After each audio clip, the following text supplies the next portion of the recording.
I said it last week in the pinned comment about how this show is just basically a bunch of psychos trying to out-psycho each other, and that's very much what it feels like we're building up to. At this point, I wouldn't be surprised if we ever get a season 2, hell, even a season 3, and then, the next twist comes around, or, one of the twists after probably the next 5, right? Turns out Shibe is actually the craziest of them all, and he's involved in some sex trafficking bullshit or something, right? Because the way this show is being presented is that it wants you to feel one thing, then eventually more information will come out, and then you'll feel a different way, and then obviously there's going to be a large portion of people who will believe whatever they show at face value, but I think the main character himself, Yuji, has the right idea of, you sound convincing, but I'm not going to believe anything at this point 100%, because I can't trust anything really other than myself. And as the viewer knows, or at the very least suspects, and I think it's a pretty universal suspect, is that he's probably the craziest of them all, right? I mean, you don't have characters literally say, whether observing from a computer screen, whether it's, Tenji himself saying, I think you're a monster and you're the face of evil, but the monster I want to work with, right? So I think there's no way you don't set in motion that unless he is the craziest. But then again, using my own logic, there could be someone crazier, because if we just take everything at face value, then we're not going to accept when other crazy things happen. I think that's what makes this show great, is that everything that Tenji says seems quite believable, right? And I mean, very much could be the case, but there's no way that's the final shock. No way that's the final, I didn't see that coming moment, right? Go back and look at the progression from episode 1 now to episode 7. It's constantly changed what the show is and how you feel. And ultimately, it just feels like we're watching a bunch of shitty people. At this point, there's a couple of people who might be innocent, but I mean, really at this point, I think everyone's going to have dirt on their hands before this is all over. And I think that would be an interesting turn of events, because if you go back and look at first impressions on the first 2 to 3 episodes of the show, there's people clearly saying Shibe, or, oh, the quiet girl who wants Yuchi.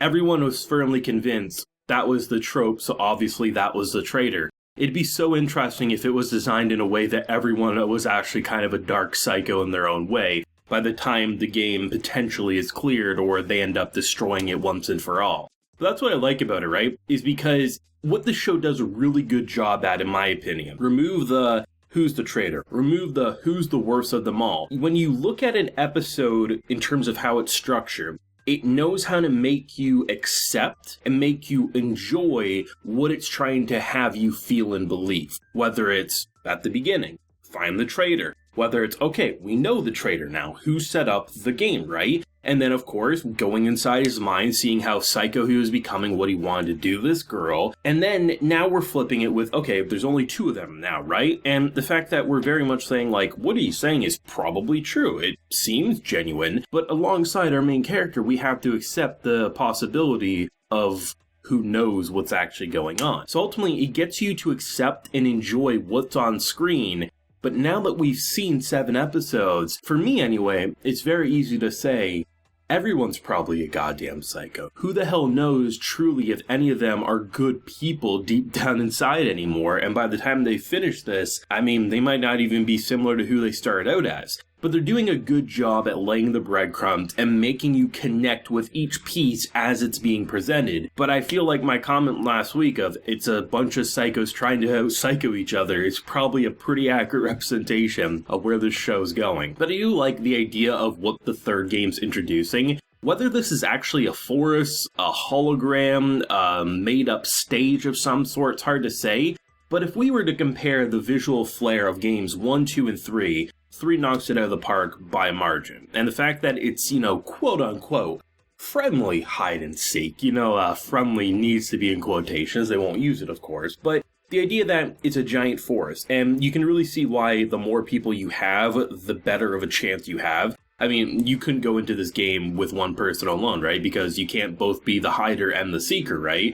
So ultimately, the fact that, Tenji decided to stick with him, one, because he kind of, was aware of the idea that this man probably could destroy the game that most likely took everything from him. Like, they're already establishing that there's a genius within this group of 5, right? And I think that's really fun because one of the things that makes shows like a Death Note so great is that it's not just one smart character. It's usually there's a smart character that can compete and sometimes can beat, sometimes can match, and sometimes will lose to that smart character. And I think it'll be very interesting to see what this man will be able to do under pressure, because from what is happening at surface value, right? You can look at him saying, is this girl pretty? Okay, she's cute, she can join up on the team. Very clear before they even say she's a spy, there has to be a spy there, right? I was just expecting the spy might have been in the other group originally, and then, the just casual reveal that they can bring someone else on their team. He very much might not know she's a spy, but he's going to use her at the very least for something, right? I think that's what makes it so fun,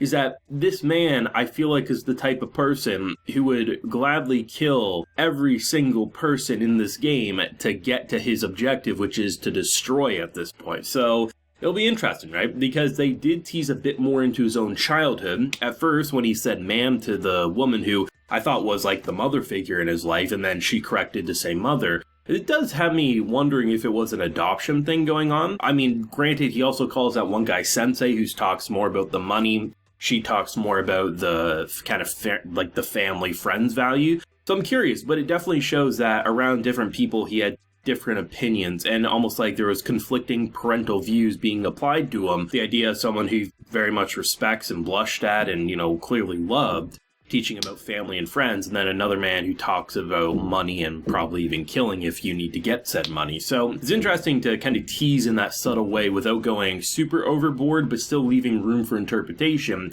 as then they then clarify more about Tenji's backstory. One, how did he get to the first game? But two, like, what did this girl do to make him go so psycho, right? And it's interesting because the way he's explaining everything makes total sense. It probably is the case, but then you know how this show works, and there's always more. At this point, I wouldn't be shocked if, it's like this kind of strand, right? We then see Shiho. She's like, that did all happen, but here's the truth on my end, and this character, caused me to go crazy, and then that character caused another character to go crazy, right? It's almost like it's a spider's web of people being shitty to each other, but then in return, the reason they acted shitty initially is because another shitty person was shitty to them, sort of a thing. And at this point, all I can say is, goddamn, the characters entertain me, but I probably wouldn't want to be friends with any of them if I'm being honest, because as much as I like Shibe at this point, I'm still waiting for his shocker to be revealed, right? I think that's what makes it so great, is that it's definitely a very morally gray show through and through,